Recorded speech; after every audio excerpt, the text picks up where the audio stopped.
Tiago capítulo 1, versículo 13 em diante.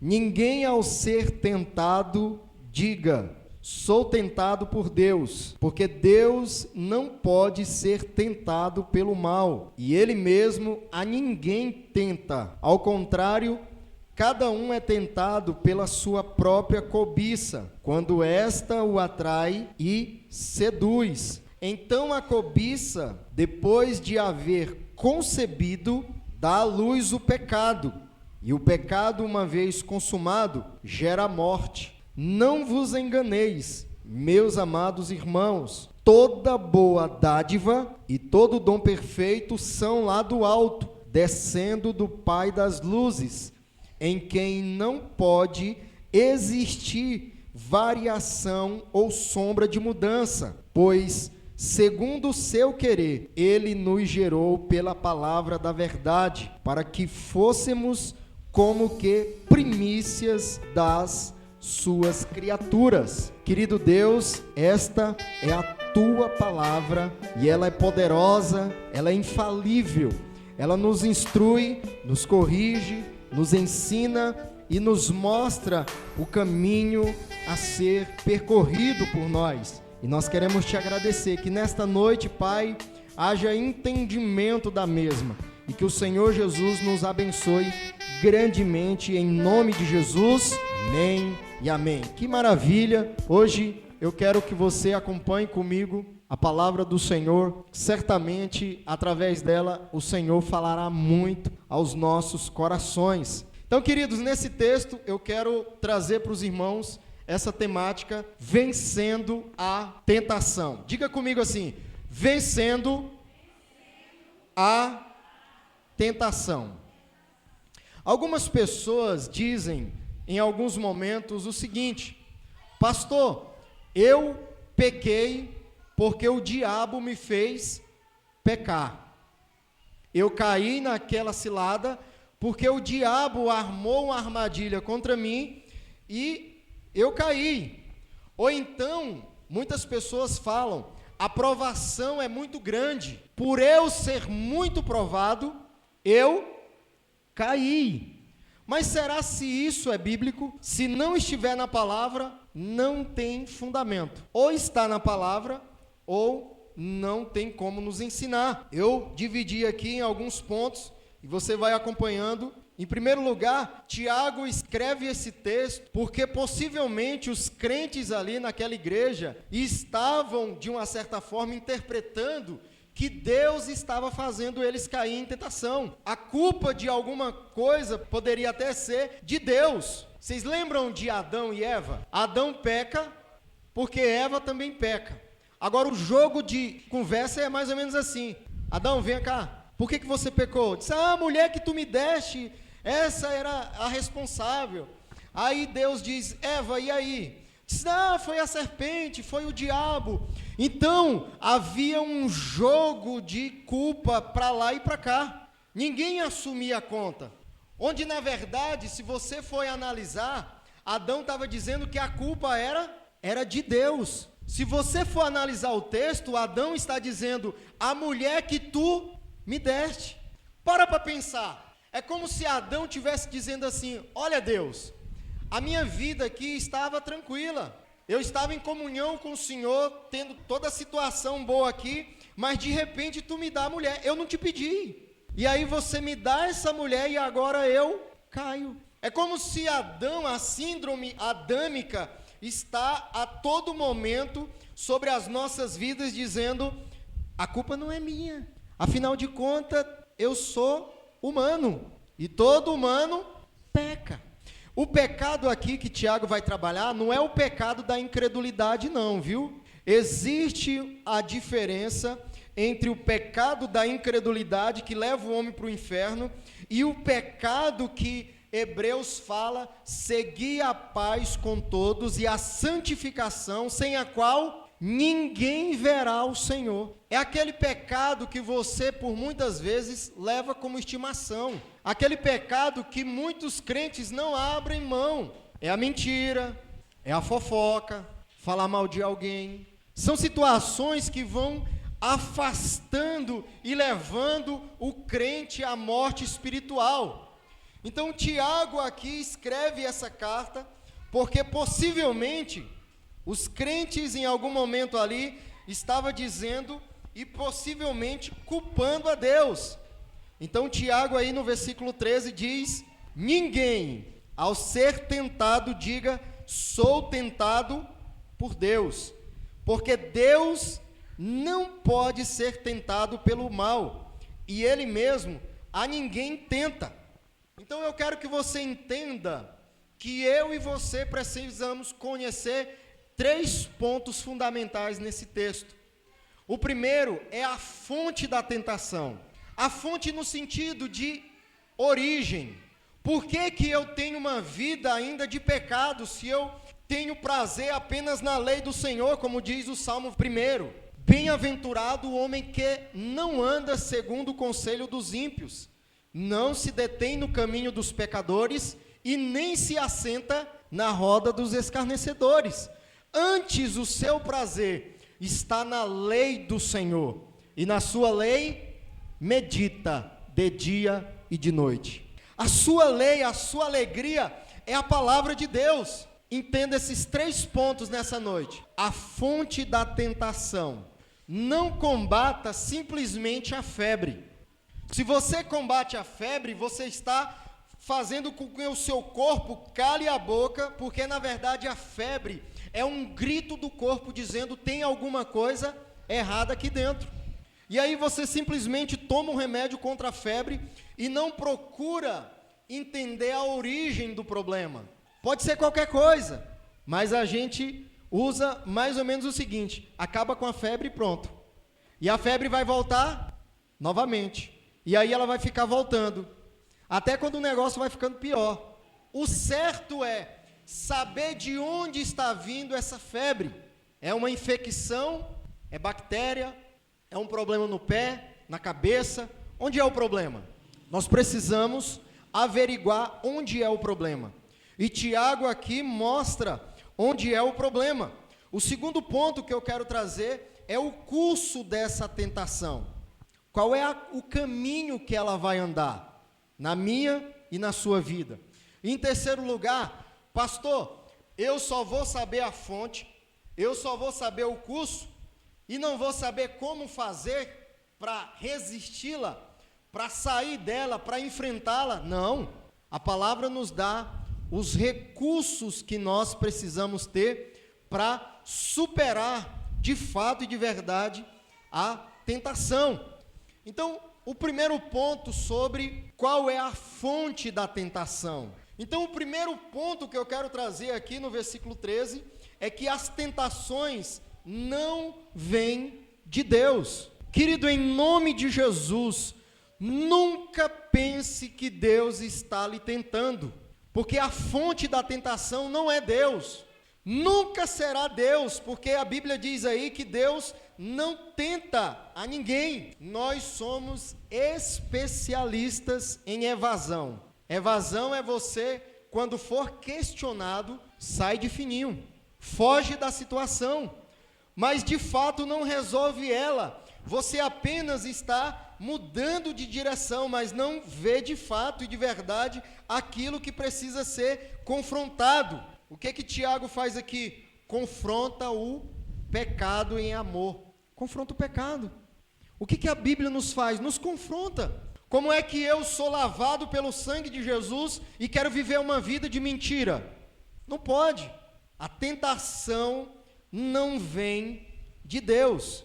Olha o versículo 14, segundo. Ao contrário, cada um é tentado pela sua própria cobiça, quando esta o atrai e o seduz. A natureza caída do ser humano é aquela que a todo momento está trazendo um prato de comida quando você está com fome. E pode ter certeza, querido, olha aqui para mim, as tentações que nós temos, principalmente, ela trabalha no campo individual. A tentação que eu sofro é diferente da tentação que você sofre. Pode ter certeza. Se a sua dificuldade é falar mal dos outros, é aí que você vai ser tentado. Subtrair alguma coisa, é aí que você vai ser tentado.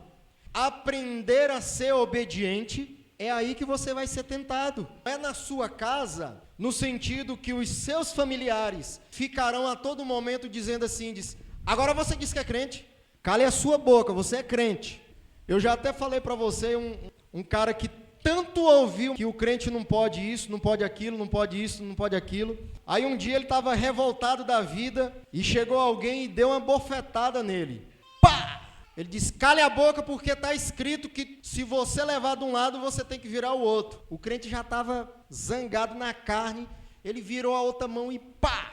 Você nunca leu que é melhor dar do que receber?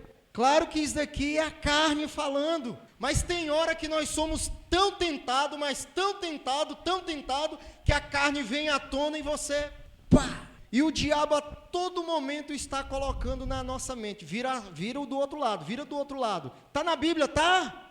Mas fica-se trabalhando de tal ponto que nós não consigamos entender e nem superar certas circunstâncias. Então entenda, as tentações, a fonte dela não vem de Deus, vem daquilo que você vive particularmente. Talvez se eu for te contar uma tentação minha, você vai dizer assim para mim, ih, pastor, essa daí para mim é ficha pequena, essa daí eu passo, de olho fechado. E se você for me contar a sua tentação, eu vou dizer, essa daí para mim é moleza. Então a tentação, querido, ela é no campo individual. Quer ver uma coisa? Mateus capítulo 4, o que acontece ali? O texto clássico fala sobre a tentação de Jesus. Pergunto para você, pergunta teológica, Jesus poderia ser tentado? Porque Tiago diz que nós somos tentados pela nossa natureza caída. Jesus tinha uma natureza caída? Claro que não. E como é que Jesus podia ser tentado? Sabe por que Jesus foi tentado? Porque a Bíblia diz, primeiro, ele não tinha pecado, mas ele recebeu o nosso pecado. E mais, ele não recebeu o pecado de dois, ele recebeu o pecado da humanidade. A Bíblia diz que ele se fez maldito no madeiro, porque todo aquele que subisse no madeiro era maldito. Então Jesus ali é tentado não pelo aquilo que ele peca, mas por aquilo que ele recebe, o meu e o seu pecado. Mas que coisa boa, então Jesus é a nossa propiciação. A tentação vem, querido, do nosso próprio eu, da nossa dificuldade. Terceiro ponto, as tentações estão arraigadas na vontade do homem. Aqui eu coloquei essa nomenclatura para que você entenda o que é que eu vou dizer. Satanás é como o flautista de Hamelin, do pecado. Na verdade, Hamelin é um conto folclórico, é uma história de livros que quem escreveu, em primeiro lugar, foi os irmãos Grimm, se não me falha a memória. Então ele escreve esse conto do folclore alemão da seguinte questão: em uma cidade havia uma infestação de ratos. E aí esse flautista veio e disse que se ele tocasse a flauta dele, os ratos iriam acompanhá-lo. A partir daí também, em contrapartida, ele recebia uma moeda por cada rato que ele tirava. E assim a cidade concordou. E ele tocou a flauta dele, e os ratos, diz o conto, que seguiram a ele. Parecia algo bom para a cidade. Então, aquele flautista, ele levou todos os ratos e caiu aqueles ratos no rio. Logo, morreram todos os ratos. Então, ele volta para receber o pagamento dele. Quando ele chega, a cidade diz: pago não. Cadê a cabeça dos ratos? Ele disse: não tem cabeça de rato. Tudo bem, não vão me pagar não, né? Ok. Ele some. O conto diz que ele some. Quando ele demora um tempo, ele volta e toca a flauta dele. Em um dado momento, 130 crianças daquela cidade são encantadas por essa flauta, dizendo o conto, e acompanham aquele flautista. E aquelas crianças nunca mais voltaram. O diabo faz mais ou menos isso. Ele vem, hipnotiza você e diz que você vai ganhar. Uma vez que você cai no conto do flautista, depois ele volta e toma aquilo que você tem de mais valioso. Sabe o que é? A sua vida com Deus. Então, cuidado com as situações muito fáceis. Às vezes a pessoa está passando por situações financeiras difíceis e ela procura um agiota.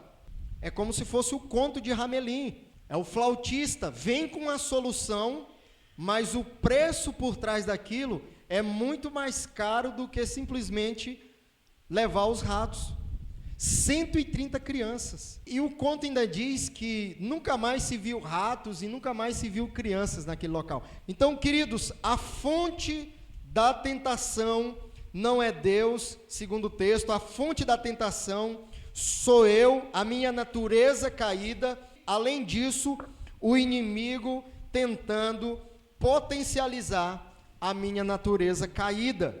Então, o versículo 15 aí, acompanhe comigo, ele diz: então, olha aí essa palavra então. Então significa uma sequência de eventos. Nós somos tentados pela nossa cobiça, e o texto continua dizendo aí, ó: então, depois de haver concebido, concepção, aqui eu coloquei até ali a palavra sol, que é do grego, que significa juntos, e lambano, que significa tomar, juntos tomando. É a semente da tentação que se une com um coração pecaminoso e que não está em vigilância. É aquela pessoa que lê a Bíblia o tempo todo, mas não vigia. A Bíblia diz: não minta, e a pessoa continua mentindo. A Bíblia diz: não faça isso, e a pessoa continua fazendo. E pensa: eu sou forte. Não é. A nossa natureza é caída. Agora, queridos, uma coisa que o texto nos fala é que a tentação em si, ela não é pecado. Interessante, né? Tentação não é pecado. A concepção é que é o pecado. A concepção é que dá o abrigo à morte. É uma sequência. Quando nós entendemos sobre acidentes, nós vamos compreender que precisa haver uma sequência de eventos. Quando alguém é acidentado, precisa-se necessariamente que uma sequência de eventos aconteça para que o curso esteja caindo de fato e de verdade no acidente. Então, qual é o curso da tentação? Segundo, a tentação continua com um nascimento, como eu coloquei aí no versículo 15. Então a cobiça, depois de haver concebido, dá à luz o pecado, e o pecado, uma vez consumado, gera a morte. O pecado gera a morte. Há um desejo, há uma ação contínua, o nascimento acontece, a cobiça acontece, e aquela pessoa sucumbe à tentação. Isso é em qualquer área, querido. Às vezes a gente olha e pensa apenas em uma área, mas isso é em todas as áreas. Terceiro lugar, o curso da tentação termina, como a Bíblia diz aí, com a morte. Gera a morte. O que é a segunda morte?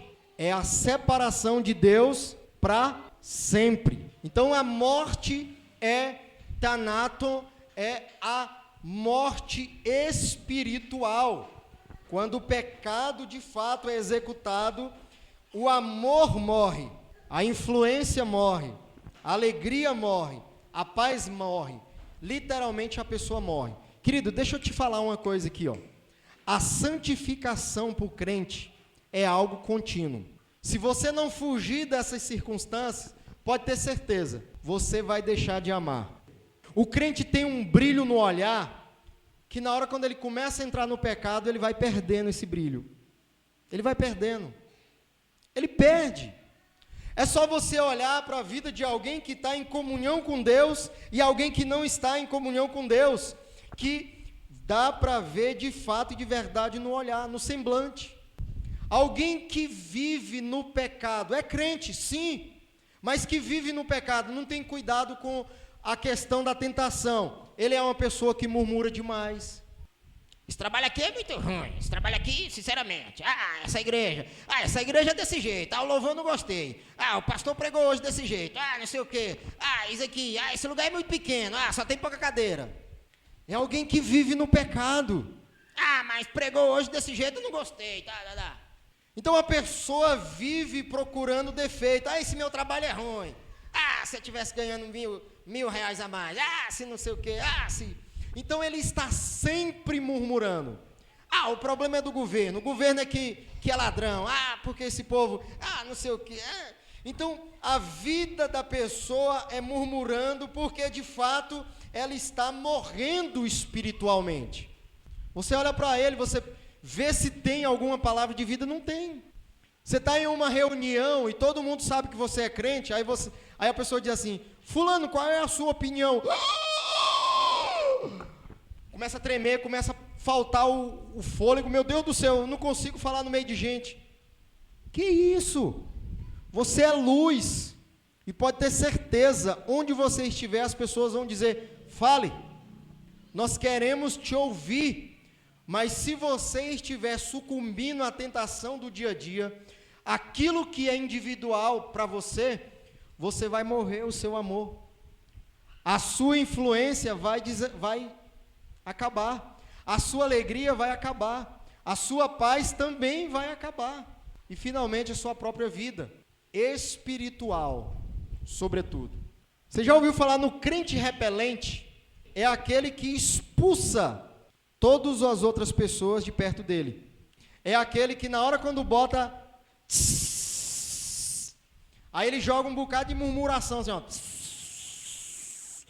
Então ele está expulsando de perto dele as pessoas que precisam de Deus. Então ele está expulsando aqueles que necessitam de vida, que estão com sede. A pessoa quer beber, chega até esse discípulo de Jesus, mas ele está no pecado. Às vezes ele tenta até fazer alguma coisa, ele diz assim, calma aí, fica bem aqui que eu vou chamar o pastor Cleito aqui nesse instante, que ele vai te dar uma palavra nesse momento. O crente que está fugindo da tentação da vida, que está fugindo do seu próprio eu, ele tem preparo de fato e de verdade para falar a qualquer momento, a qualquer pessoa. Agora, pastor, quais são os requisitos, quais são, na verdade, os recursos que Deus nos dá para que eu possa superar aquilo que de fato e de verdade não vem dele? O que eu preciso fazer? O primeiro que a Bíblia fala aqui, e eu estou apenas no livro de Tiago, a Bíblia diz aí no versículo 16, não vos enganeis. A advertência para Deus aqui é não sejam enganados. Tem muita gente que ouve somente o seu eu, está sendo enganado, e a Bíblia nos diz aqui, Deus nos dá um recurso maravilhoso. Não se engane. É tão ruim quando a gente é enganado, né? Agora o texto que Deus nos fala aí diz, não se deixe enganar. A nossa natureza é pecaminosa. A palavra já nos diz, não se deixe enganar pela sua natureza. Isso é um imperativo. Olha o versículo 17. Toda boa dádiva e todo dom perfeito são lá do alto, descendo do Pai das luzes, em quem não pode existir variação de mudança. Deus não muda. Olha o que diz Hebreus 13:8. Jesus Cristo é o mesmo ontem, hoje e sempre, e eternamente. Jesus não muda. Agora, Jesus não muda na sua essência de caráter. Jesus não muda. Agora, nas decisões ele muda. Deus muda nas suas decisões. Quer ver? A Bíblia diz que Deus unge Saul para ser o rei e diz assim para ele, olha, não tem outro depois de você, é só a tua descendência. O que Saul faz? Saul começa a desobedecer a Deus na sua tentação e começa a sucumbir, fazendo tudo aquilo que Deus não queria. 3 vezes ele erra com Deus. Samuel vai lá e diz assim, Deus acaba de tomar o reino de você e entrega para outro. Deus muda nas suas decisões, mas Ele não muda no seu caráter. E deixa eu te dizer aqui o que é caráter. Caráter é aquilo que você faz quando ninguém está te olhando. Você está trabalhando lá, o teu chefe diz assim, olha, fica aqui que eu vou ali.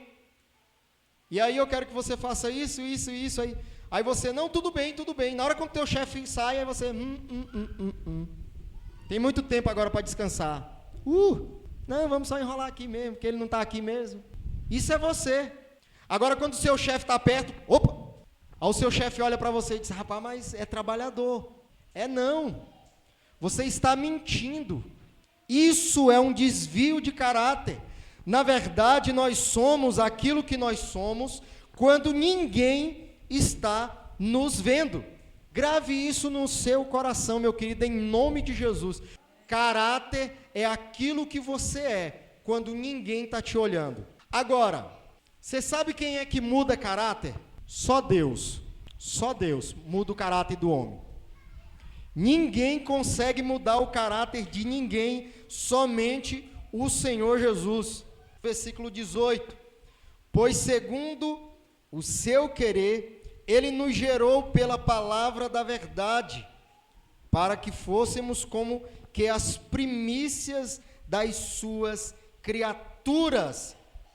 Deus tem um plano para a nossa vida. Deus tem algo de bom e de maravilhoso para mim e para você. Sabe por que eu e você podemos superar as tentações? Porque Deus tem um plano para a nossa vida. E por fim, saia das trevas. Você sabe qual é a força do pecado? A escuridão. O que acontece? Nós somos tentados e a escuridão é nós guardarmos isso no nosso coração. Jesus aqui em João 3,19 diz que as pessoas fogem da luz quando elas não querem ser reprovadas pelas suas obras. Ou seja, elas estão maquinando coisas erradas para elas mesmas e elas fogem de Jesus com medo de serem reprovadas. Onde, na verdade, quando você guarda certas coisas para você, você aumenta aquilo no seu coração. Se alguém é tentado na área sexual, fale para sua esposa. Chegue para ela e diz, olha, hoje uma mulher me cantou. Saia das trevas. Aquilo dali, vai diminuindo. Colossenses diz que Deus nos tirou das trevas para o reino da sua luz. É a luz. Precisamos correr. Por isso que o discipulado é imprescindível. Chega no seu discípulo e diz assim, olha, eu estou sendo tentado nisso, nisso e nisso. O que vai acontecer? Aquilo vai perder força. E você vai ter alguém para te ajudar a sair das trevas. As trevas significa um local no seu coração para que aquilo ganhe força. Chegou alguma coisa no teu coração? Fale. Sabe por quê? Porque aquilo vai diminuindo a sua força. Quando nós confiamos em Deus, caminhamos com Ele, amamos a Ele. Filipenses capítulo 4, versículo 8 diz, agora, tudo que é puro, tudo que é de boa fama, se há alguma virtude, se há algum valor nisso, isto seja o que ocupe o meu e o seu pensamento. Como é que nós estamos ocupando o nosso pensamento? Com ódio, com raiva, com rancor, com desobediência, com beicinho, ou nós estamos ocupando o nosso pensamento com isso, com o desejo de vencer a tentação? Cada um de nós entenda que nós precisamos lutar contra a tentação do nosso coração. Amém?